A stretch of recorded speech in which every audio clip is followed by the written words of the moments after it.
여러분 안녕하십니까? 오늘은 먼저 군수날TV가 단독 취재한 뉴스부터 보도해드리도록 하겠습니다. 4.15 총선 인천 연수월 선거 무효소송과 관련해 대법원이 지난 7월 28일 기각 판결을 내린 사실은 여러분들도 모두 아시고 계실 겁니다.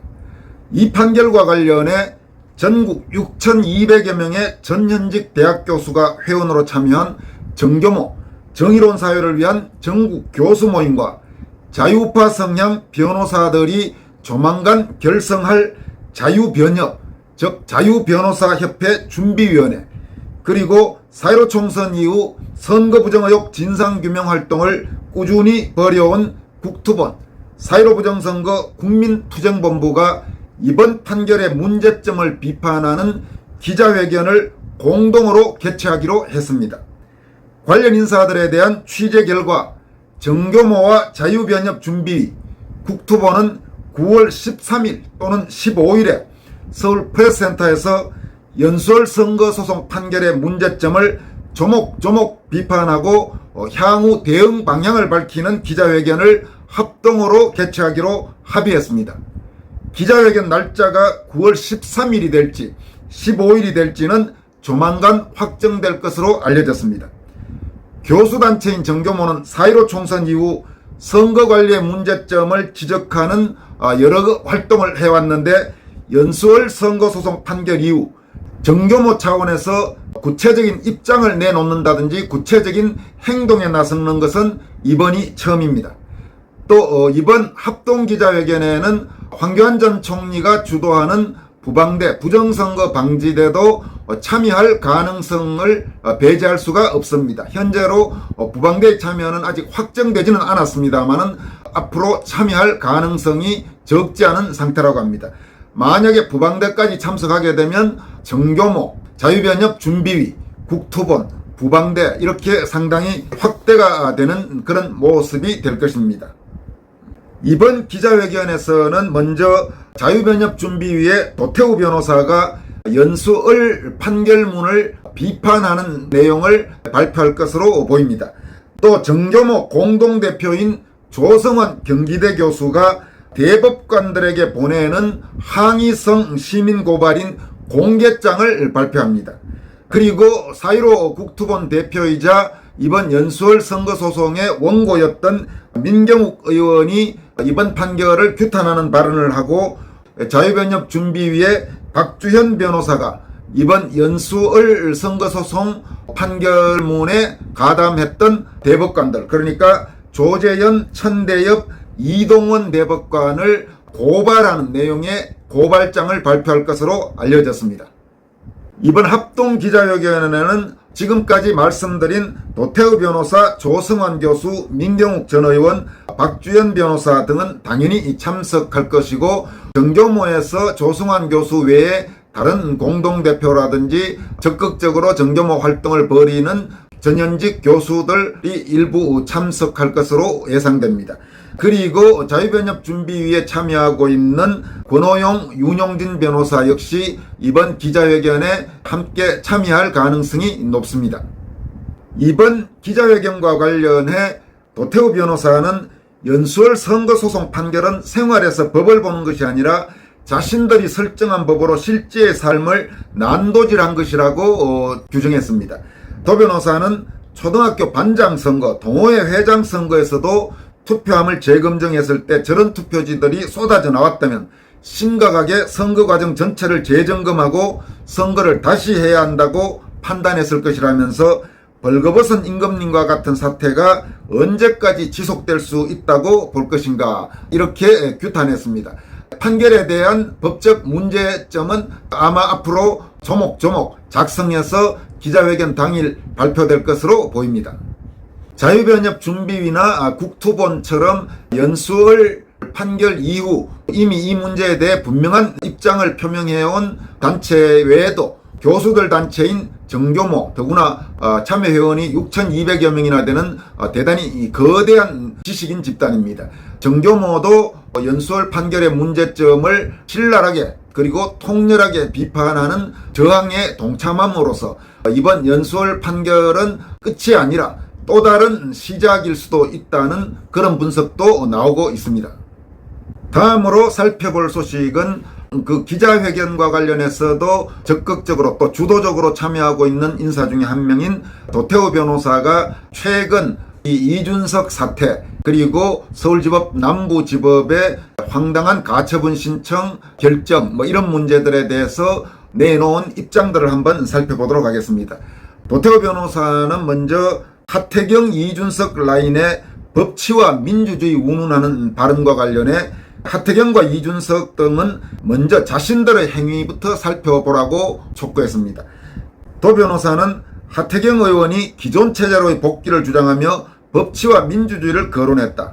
이 모든 사태의 뿌리에 놓여 있는 2016년 위헌적인 탄핵 소추 의결 주도는 변론으로 하더라도 하태경 이준석 라인이 법치와 민주주의를 강조하자면 우선 지난 국민의힘 당대표 선거 자료에 대한 당원들의 기초 자료 공개, 사후 감사 요구를 철저히 뭉개버린 자신들의 행위부터 해명하고 반성해야 한다고 강조했습니다. 이게 무슨 이야기냐 하면 이준석이 당대표에 당선된 그 전당대회 때 선거 과정에서 여러 석연찮은 일들이 있었습니다. 그리고 당시 전당대회 때 도태우 변호사는 최고위원 후보로 선거에 출마했는데 그때 그 선거와 관련해서 기초 자료 공개 또 사후 감사 이런 요구를 했는데 이준석 하태경 소위 당권파들이 그걸 철저히 깔아뭉개 버렸습니다. 그렇게 해놓고 지금 무슨 법치와 민주주의 운운하느냐고 하는 게 바로 도 변호사의 반박입니다.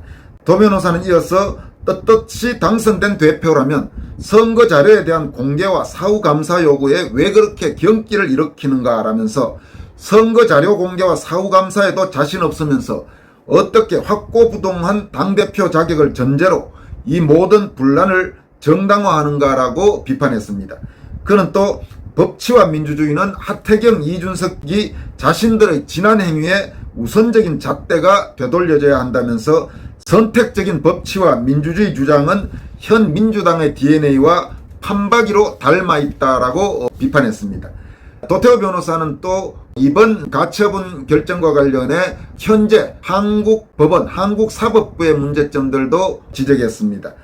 도 변호사는 대한민국 법원의 거꾸로 뒤집힌 태도라는 제목의 글에서 정당의 민주적 운영 기초인 당내 선거 자료 검증 요청에는 개입하지 않겠다고 하고 정당의 자율성이 보장되어야 할 비상상황 판단에는 적극 개입하여 상황 행세 이렇게 지적했습니다. 그러니까 법원이 바로 지난 전당대회에서 그 선거 과정의 기본적인 자료들을 제출해달라는 그 요구와 관련해서는 그건 당내 문제니까 법원이 개입하지 않겠다고 외면하더니 이번에는 그런 문제도 아닌데 오히려 비상상황을 판단하는 것을 일개 부장판사가 자기 마음대로 비상상황이다 이렇게 판단해서 이번에 비대위원장 직무 결정을 내렸죠. 그러니까 이게 앞뒤가 안 맞아도 너무 안 맞는다는 그런 이야기입니다. 그러고 보면 실제로 지난번 국민의힘 대통령 후보 당내 경선 과정에서도 당시 여러 가지 석연찮은 문제들이 제기됐죠. 그래서 당시 황교안 후보가 관련된 자료들을 제대로 공개해야 된다 이렇게 해서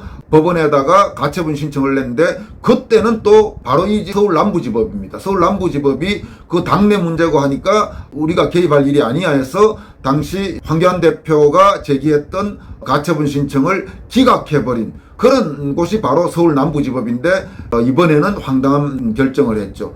참고로 서울 남부지법의 이런 문제를 담당하는 이 판사는 대법원장, 현재 같으면 김명수 대법원장이 그 사람을 결정한다고 최근 보도가 나오고 있습니다. 그렇다면 이번에 결정을 내린 황정수 부장판사가 도대체 제대로 과연 균형 있게 결정을 할 수 있을 것인지 우리가 생각만 해봐도 어떻게 될지 짐작할 수 있는 일이 아닌가 싶습니다. 도 변호사는 이런 법원의 이중적인 태도, 모순적인 태도와 관련해 자신들의 성에 둘러싸여 이러한 모순과 문제점을 인식조차 하지 못하고 있다 이렇게 밝혔습니다. 도 변호사는 또 사법 흑역사의 종지부를 찍자라는 제목의 논평을 통해서 다음과 같이 밝혔습니다. 2016년 말 탄핵 사태 이래 사법 흑역사가 지속되고 있다. 사법부는 대륙법의 원형인 로마 교황청처럼 법을 바라보고 있다. 부정선거 재판은 뭉개버리고 탄핵과 국민의힘 가처분은 해치워버린다. 법이 그곳에 사는 사람들의 정의 감각에서 우러나온 것임을 망각해버렸다. 법대 높은 곳에서 이게 법이야라고 선언한다. 그 판결이 적용되는 곳에 사는 사람들이 아니다고 느끼는 것을.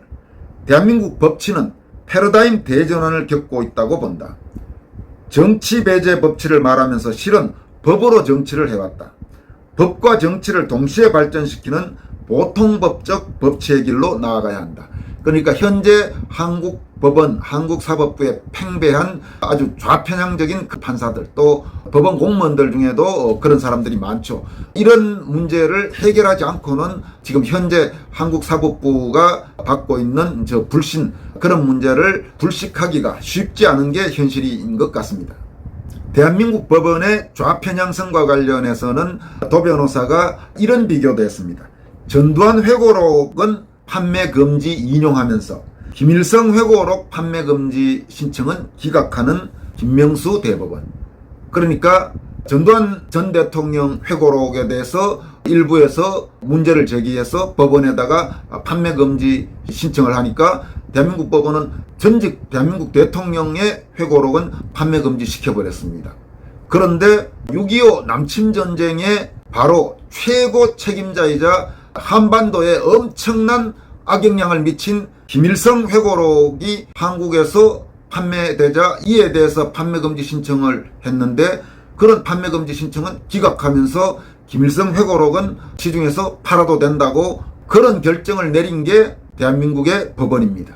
이게 지금 정상적인 나라, 정상적인 법원이라고 할 수 있겠습니까? 뭔가 지금 한국 법원, 한국 사법부는 심각한 문제가 있는 게 분명합니다. 가급적 빠른 시일 내에 이 한국 사법부의 좌편향성은 바로잡아야 할 것입니다. 오늘 여기까지 하겠습니다. 여러분 고맙습니다.